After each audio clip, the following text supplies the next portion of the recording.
Thank you everyone for joining us for the reveal of the 2022 Beach Sweeps report and our call to action for Beach Sweeps 2023.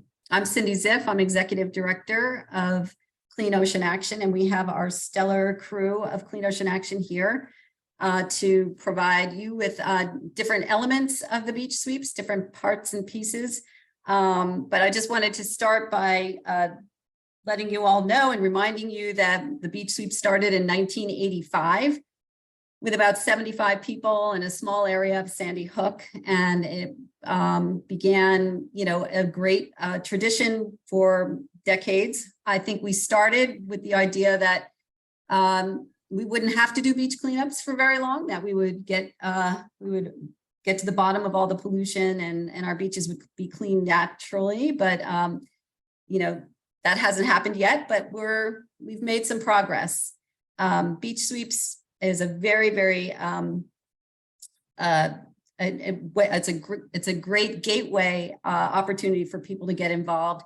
It's one of the longest running beach sweeps in the nation, and it's New Jersey's largest environmental event. We have sites from Englewood Cliffs all the way down to Cape May, and you'll hear a little bit more about that later. It's all possible thanks to the vast network of true blue beachy people. You'll hear more about all these different folks and the different roles a little bit later, but it involves multiple generations from the small to the tall. And there's a lot that goes on behind the scenes that probably, hopefully no one ever knows about because it does run smoothly, but it starts months in advance with the Clean Ocean Action folks reaching out to towns and beach captains.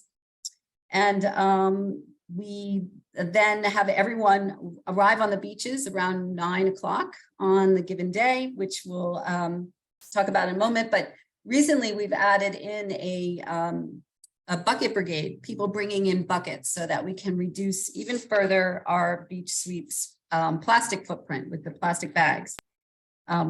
One of the critical pieces that makes the beach sweeps unique and different from any other day at the beach, cleaning the beaches, which we certainly encourage, is that for just the 2 days, the one day in the spring and the one day in the fall when beach sweeps happen, we ask people to do the hard work of putting together the data. And this is our data card. It's almost 100 items that people tally with little marks to tally every item that they collect. And these items are primarily plastic, of course. We've certainly become a wasteful and disposable society, but there's also other categories as well, which appear in the report. Now, I just want to mention that this data card, because it's a tedious task, right? It's not just going out to the beach and cleaning up the debris and getting all the beaches clean. It's really tedious work to identify each item and get it on that data card. So this is really an event where it brings out the passion of the people for a clean ocean, and really gives people a chance to give back, because with this data card and with their hours of hard work, we're able to turn all of that effort into a legacy of information that we can use to change policies and to make the changes that we need to reduce litter that gets into our ocean and to our waterways, which is not just ugly on the beaches, but as many of you know, is lethal or harmful to marine life. So, with the data, we do compile the annual report, which I said is then used in many different ways. It's also used by school children that look at the data and do projects and try to learn more about how they can get involved. But I'm going to turn it over to Kari Martin, who is COA's advocacy campaign manager, and she's going to talk about ways in which the data is used. Kari. Great. Thank you very much, Cindy, for that lovely introduction about our beach sweeps. So as Cindy mentioned, my name is Kari Martin. I'm the Advocacy Campaign Manager, and I am tasked with using all this wonderful data and infusing our programs and and developing campaigns on issues related to the data that are found by these community scientists, all these beach sweepers. So while it's great we're out there cleaning up the beaches and making waterways cleaner and safer, we're also collecting much needed data about the evidence of pollution. And this evidence, the data, can be used through education and awareness, making better consumer choices, and having people change their behavior for what they're using in their daily lives based on what they're seeing out there when they go and do a beach cleanup. So we like to think about reducing, reusing, recycling, but also refusing, making those consumer choices to use less plastic, use less items that are typically found on our beaches. So the beach sweeps data is used and becomes a reference and a resource about marine litter problems along our coast. The data in the report is used to establish policies and laws, as well as to support the enforcement and implementation of existing ones. And it's used by Clean Ocean Action to advocate for those solutions to stop sources of marine pollution, specifically related to marine debris. So Clean Ocean Action has the data from our beach sweeps have been effectively used to support federal legislation over the years, and most recently in a number of state initiatives for legislation in New Jersey. And that includes the most recent law on people's mind as people are going to stores and, finding different things to put their leftovers in at restaurants, is the Single-Use Waste Reduction Act, which Clean Ocean Action refers to that statewide law that limits straws by request, bans plastic bags. It also bans paper bags in larger stores, and also bans foam plastic containers. So we have some data to share with you on that in a bit, but just to let you know that those numbers were soaring, and the information that our beach sweepers were collecting during our cleanups was used to support the need for that law and to help support the passage. Same thing can be said about the recycled content law, which would also follow that statewide law on those plastic items, but it establishes post-consumer recycled content requirements for containers and carryout bags and other types of materials that we typically find on our beaches, and also bans the packing peanuts. So that will become effective in January 2024. But again, the evidence from our beach sweeps, the data, was used to support the passage of that. And some new laws are coming across the way here to use to support efforts to reduce plastic pollution and packaging pollution, namely Senator Smith's most recent introduction of a bill to reduce packaging waste, or something like an extended producer responsibility bill to put the burden of packaging on the manufacturer of these materials. So again, and also at the local level, we have opportunities to pass ordinances to address specific types of litter found on our beaches or in our communities, and that has been utilizing beach sweeps data for some time. For instance, maybe some ordinances on balloon release bans and smoking bans. So in some of the beach sweeps are useful and important in the efforts to enact and support legislation at the federal and state and ordinances at the local level. And Clean Ocean Action puts this data to work to make sure that we reduce sources of pollution and we have a debris-free sea. So about that debris-free sea and our annual report, I'm going to turn it back to Cindy, who will tee up our next part of the agenda.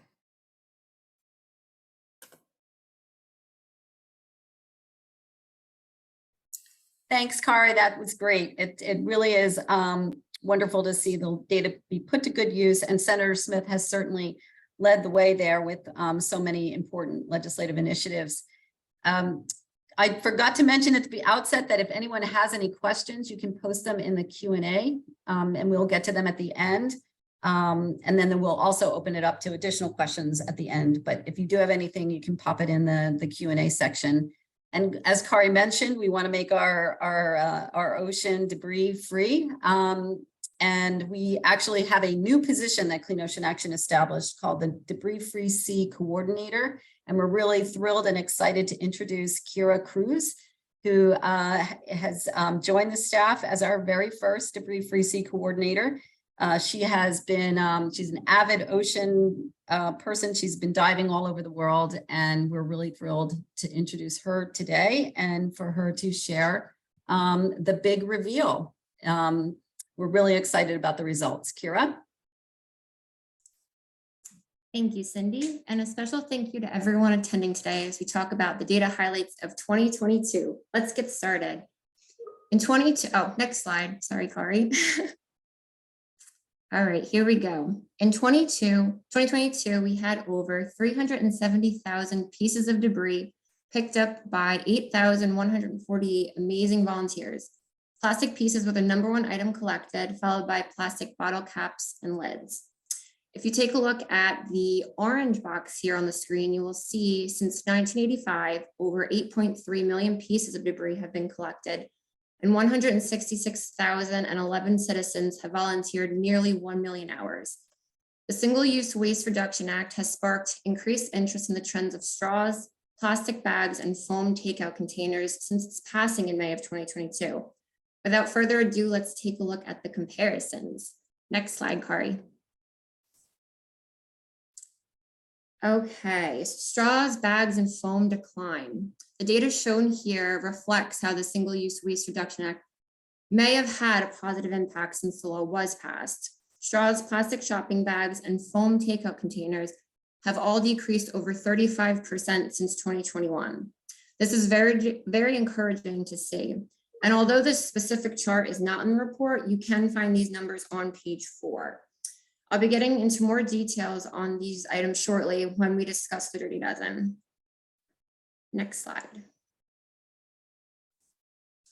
Okay, ocean offenders, where are they now?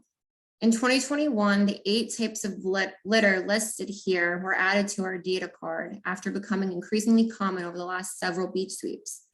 As you can see in the chart, that can also be found on page 4. There has been a substantial decrease in each item, and in particular PPE items such as the face masks and gloves.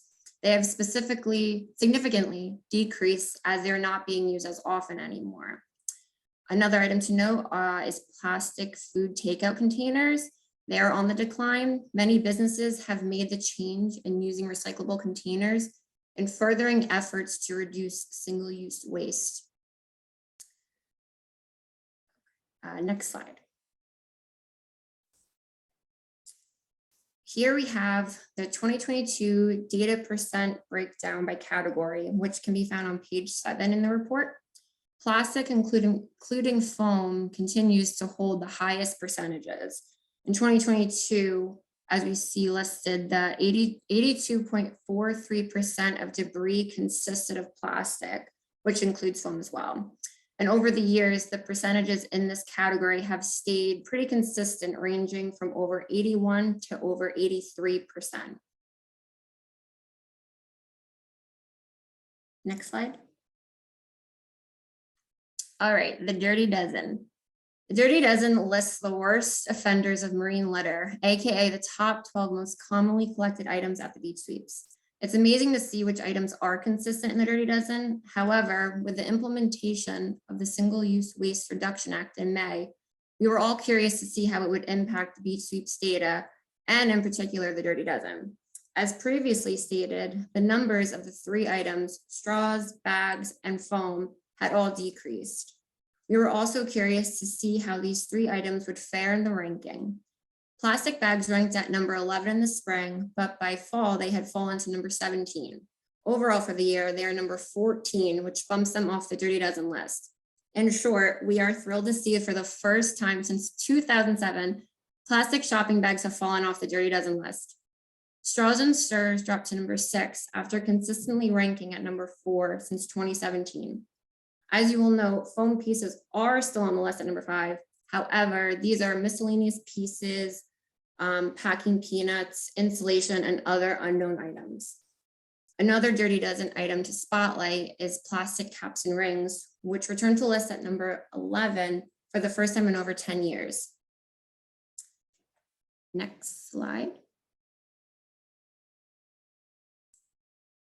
Okay, the roster, they're ridiculous. Everything and anything all at once. There's always something for everyone on the roster. Every year, the list of wacky finds continues to grow. Some of our favorites from 2022 include asparagus, a car muffler, handlebars from a bike, Frankenstein Legos.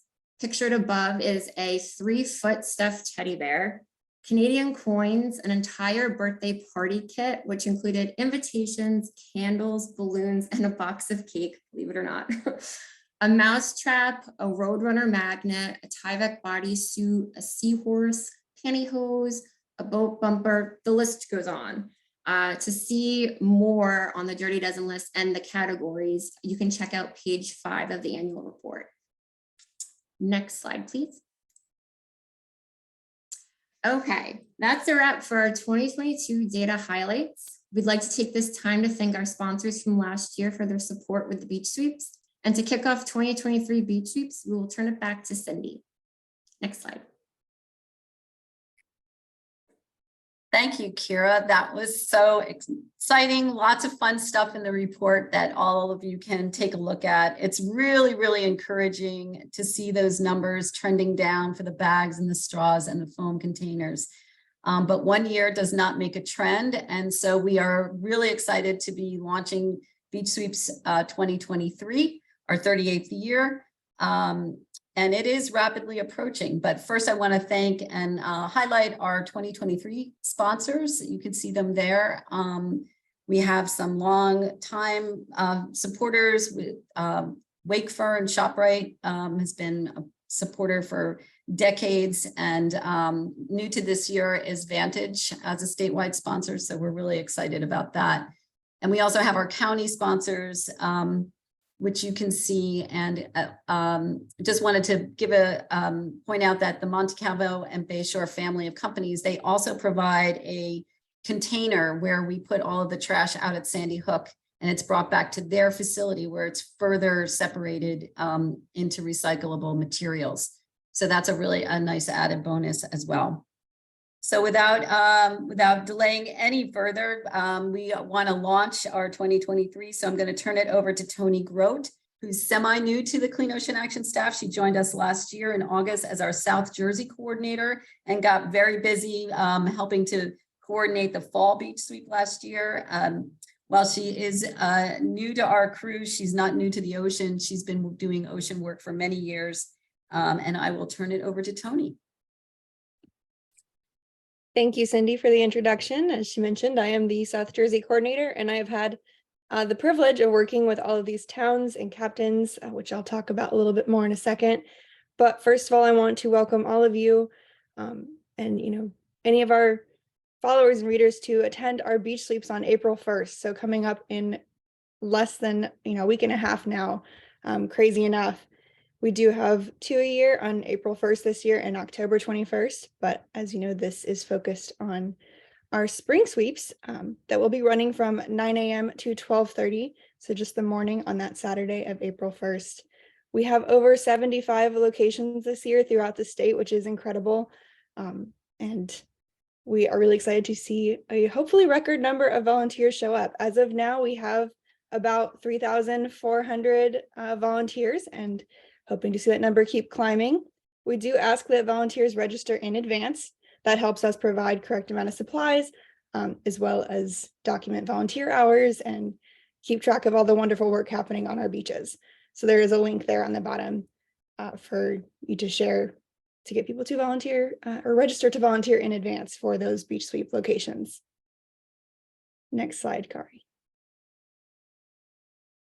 So here you can kind of see where our sites are. We do have 76 sites this year, which is outstanding, and those cover about 56 towns. As I mentioned, I've had the wonderful privilege of working with all of these towns, from mayors to town clerks to public works departments, environmental commissions, clean communities. Everyone in the town has been super supportive, and it's really amazing to see all of these collaborations take place throughout a whole state, along a whole coastline. So just they deserve an extra big shout out here, along with our captains and junior captains who make each individual site run smoothly, because our staff cannot be at 76 locations at one single morning. And so thankfully we have these wonderful volunteers who range from just involved and excited locals to Clean Communities members. Sometimes even town council members will step up and take over the role of a captain who kind of helps out and monitors volunteers, encourages volunteers, keeps track of registration, and helps promote our beach sweeps in each of the towns. So they are definitely a big component and crucial part of beach sweeps. Next slide, please. The volunteers, though, really take the cake. They are our core to beach sweeps. We could not pick up all this trash, we not collect all this data, make all of this difference without the volunteers. So they are a huge part of our day. We love to see them come out and have a great time. But in order to do so, because it is a rain and shine event, we like to be prepared. So, we like to ask our volunteers to come prepared for the weather, whether it's raining, sunny, whatever the weather, whatever the case, dress appropriately for the weather, wear closed-toed shoes. And as Cindy mentioned, I think at the beginning, we did start a bucket brigade fairly recently, which has done a really good job of helping us minimize our plastic footprint. So we ask volunteers, it's not required, but we do ask them to bring a bucket and their own pair of gloves so that we can reduce the plastic input into our waste stream. If you think about it on the scale of, say, a site has 100 volunteers and they all half fill a bag, that's 100 half fill bags instead of them all using buckets and maybe combining them into only 50 bags. So it's really nice to see this gaining some traction and hopefully continuing to do so that we can reduce our plastic footprint further through this beach sweeps. And I think that would be all from me. So I will turn it back to Cindy to make some last closing comments, and I think we have questions afterwards.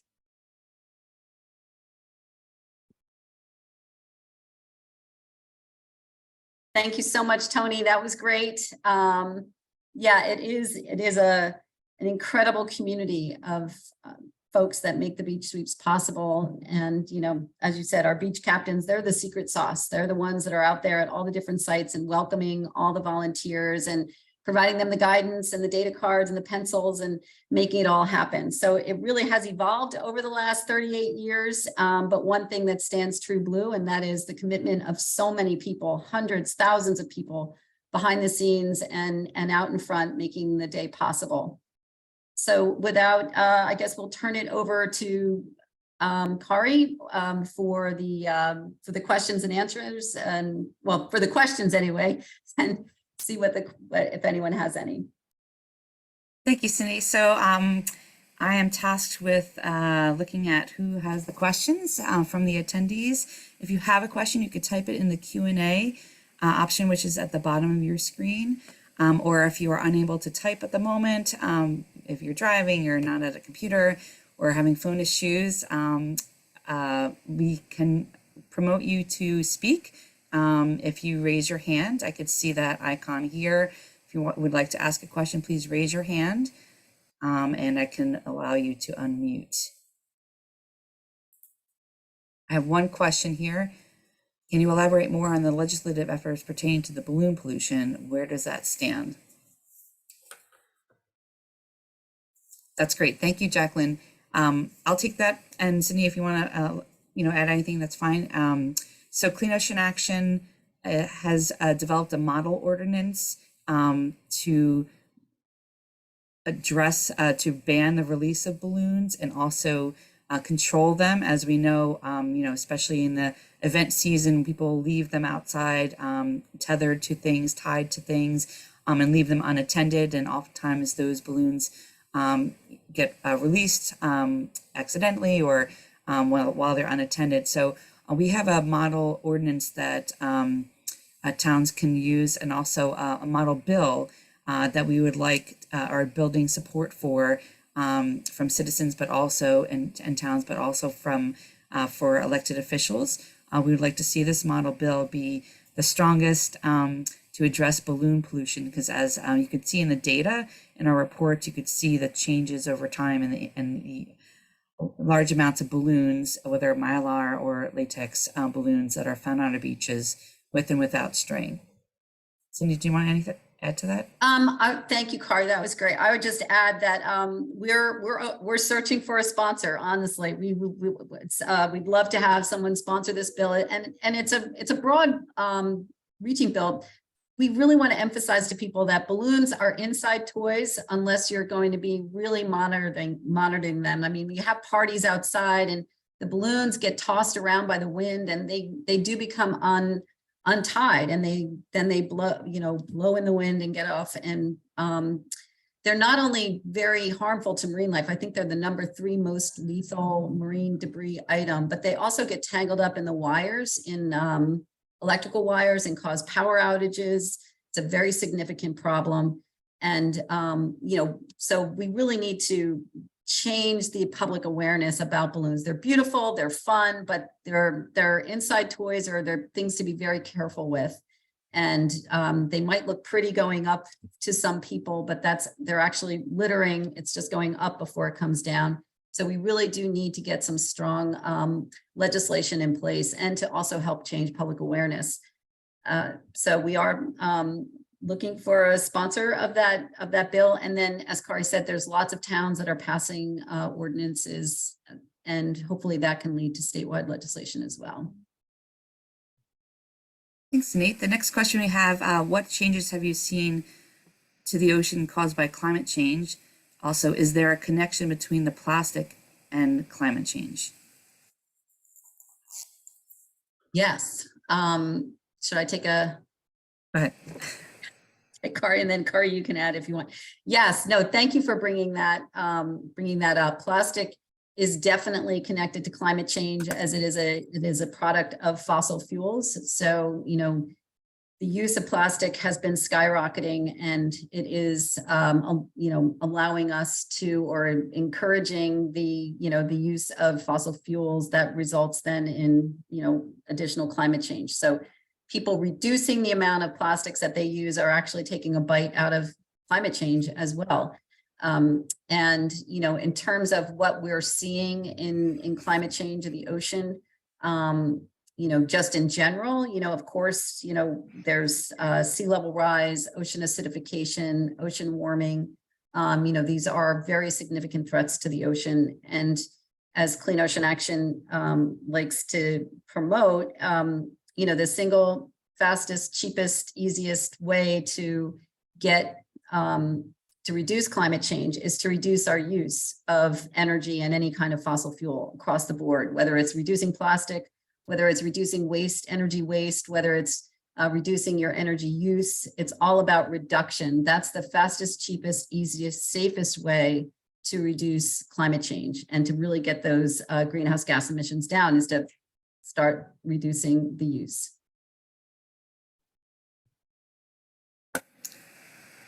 Thank you, Jetta. Any other questions? You could raise hand using the function on raise hand function on the bottom of your screen, or type it in the Q&A. I just wanted to mention, I just want to say that the report, you should have received a report by email.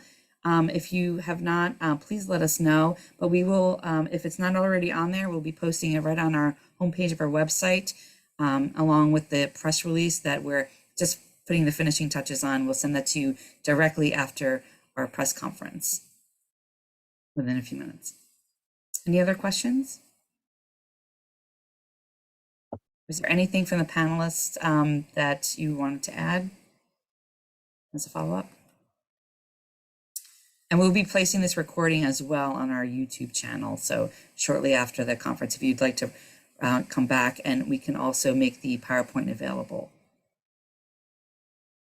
I'd just like to thank everyone again for tuning in and hearing the great reveal on last year's results. And it is encouraging, but as I said, one data set is not a trend. So we hope we'll get lots of people out on April 1st. I know it's April Fool's Day, but it's no joke that we really have to stop ocean pollution with this, particularly litter.